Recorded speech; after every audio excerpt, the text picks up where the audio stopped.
29 ya mwezi wa 9 mwaka 2025 tumekuja hapa Mahakama Kuu ya Tanzania Divisheni ya Ardhi Dar es Salaam kwa ajili ya shauri la ardhi namba 6075 la mwaka 2025.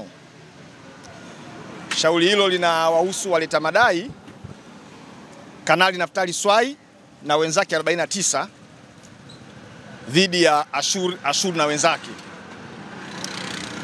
Kimsingi mimi nawawakilisha waleta madai ambao wako 50 kwa idadi yao waliokuwa wanafanya biashara katika jengo lililoporomoka mwaka jana mwezi Disemba 2024 pale Kariakoo. Sasa shauri leo lilikuwa limekuja kwa ajili ya hatua ya usikilizaji, na kwa kuanza tulianza kusikiliza mapingamizi ya awali yaliyowekwa na wadaiwa Ashur na wenzake watano. Na mapingamizi hayo ya awali yalikuwa yamejikita zaidi katika hoja kuu mbili, kwamba mahakama haina mamlaka ya kusikiliza shauri hili kwa sababu mahakama hii ni ya ardhi, alafu madai ya shauri hili, madai ya wadai yanahusu biashara. Kwa hiyo ilikuwa ni maoni yao wadaiwa kwamba shauri hili lilipaswa kwenda kufunguliwa kwenye Mahakama Kuu ya Tanzania Divisheni ya Biashara. Na pingamizi lao lingine lilikuwa linasema kwamba hati ya madai imekosewa kwa sababu waleta madai hawajasaini ile hati ya madai, kwa hiyo ilikuwa ni makosa kisheria. Sasa sisi kwa upande wetu tumeweza kuieleza Mahakama Kuu ya Tanzania kwamba kuna msimamo wa kisheria ambao umetolewa na Mahakama Kuu, kuna msimamo wa kisheria ambao umetolewa na Mahakama ya Rufani ya Tanzania kwamba Mahakama Kuu ya Tanzania ni moja ambayo imeundwa chini ya ibara ya 108 ya Katiba ya Jamhuri ya Muungano wa Tanzania, na hivyo mtu hawezi kufukuzwa kwenye Mahakama Kuu kwa sababu tu amekwenda kwenye divisheni tofauti na madai ambayo yanaonekana mbele ya mahakama. Lakini madai yetu sisi yana asili ya ardhi. Tumeweza kuiambia Mahakama Kuu kwamba madai ya wateja wetu yana asili ya ardhi, kwa sababu ili madai yaonekane yana asili ya ardhi ni lazima yaoneshe au yahusiane na umiliki wa ardhi au matumizi ya ardhi. Sasa sisi tunadai kwamba wateja wetu haki yao ya kupewa matumizi ya jengo lililoporomoka pale Kariakoo ilikiukwa. Matumizi haki yao ya kupossess lile jengo la Kariakoo imekiukwa. Kwa madai hayo yanaipa mamlaka Mahakama Kuu ya Tanzania Divisheni ya Ardhi kuweza kuyapokea, kuyasikiliza na kuyatolea uamuzi. Lakini wenzetu walikuwa wanasema hapana, kwa sababu Mahakama Kuu ya Tanzania imegawanyika katika divisheni mbalimbali, ilikuwa ni sahihi shauri hili likapelekwa au kwenda kufunguliwa kwenye mahakama inayohusiana na masuala ya biashara. Sasa kwa sababu Mahakama Kuu ya Tanzania na mahakama za chini yake zinabanwa na maamuzi ya Mahakama ya Rufani ambayo imeshatoa mwongozo kwamba Mahakama Kuu ya Tanzania ni moja bila kujali mkoa iliyopo, bila kujali ni divisheni gani.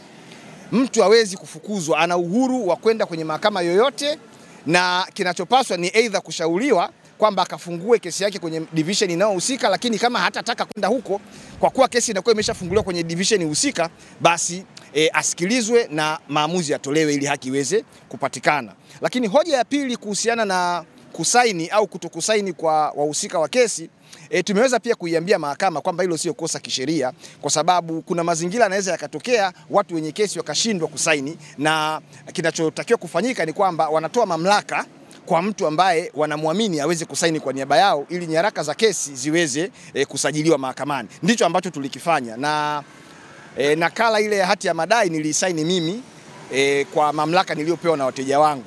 Sasa hoja ikaibuka ni kwamba hayo mamlaka nimeyapata wapi? Tukaweza kuionyesha mahakama kwamba ili pingamizi la kisheria lionekane ni pingamizi lililokidhi viwango, halihitaji ushahidi.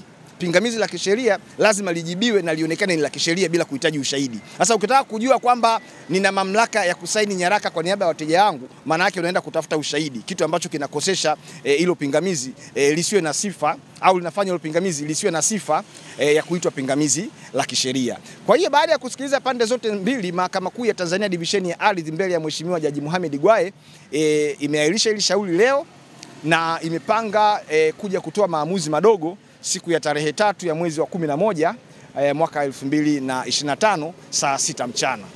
Kwa hiyo kwa kifupi hayo ndiyo yamejiri leo hapa mahakamani. Pengine utaratibu mzima wa uendeshwaji wa hii kesi unaweza kuuzungumziaje ukiwa kama mwakilishi wa waathirika na wahanga ambao walipata ile tukio? Kesi imeendeshwa katika mahakama ya wazi, na kwa sababu ni kesi yenye maslahi makubwa ya jamii, unaona watu wengi wameruhusiwa kuingia na kuja kusikiliza, na iliendeshwa kwa njia ya mdomo. Kwa hiyo yale mapingamizi ambayo yaliwekwa na upande wa wadaiwa yaliwasilishwa kwa njia ya mdomo na yakatolewa ufafanuzi pamoja na misimamo mbalimbali ya kisheria na maamuzi mbalimbali ya zamani ya mahakama. Lakini kimsingi tumeridhika kabisa na namna ambavyo Jaji Gwaye ameendesha kesi hii. Ameendesha vizuri kwa weledi, amesimama katika nafasi yake kama muhimili wa mahakama ambao unapaswa kuwa refarii na kuwa mfariji wa wale wanaokwenda mahakamani kutafuta haki. Amethibitisha kwamba mahakama sio sehemu ya kwenda kufokea watu wanaokwenda mahakamani. Kwa hiyo kwa kweli sisi maamuzi yoyote ambayo atayatoa Mheshimiwa Jaji tutaridhika nayo, kwa sababu tumeshaanza kuiona haki kuanzia hatua za awali, kwamba tunaamini kabisa mahakama itazingatia sheria kwenye kwenda kutafsiri kile ambacho kiko mbele yake, na huo uamuzi vyovyote vile utakavyokuwa, sisi kwa niaba ya waleta maombi au waleta madai tutaridhika nao, kwa sababu jaji kuanzia mwanzo ameonyesha nia ya kutenda haki, hajachukua upande wowote.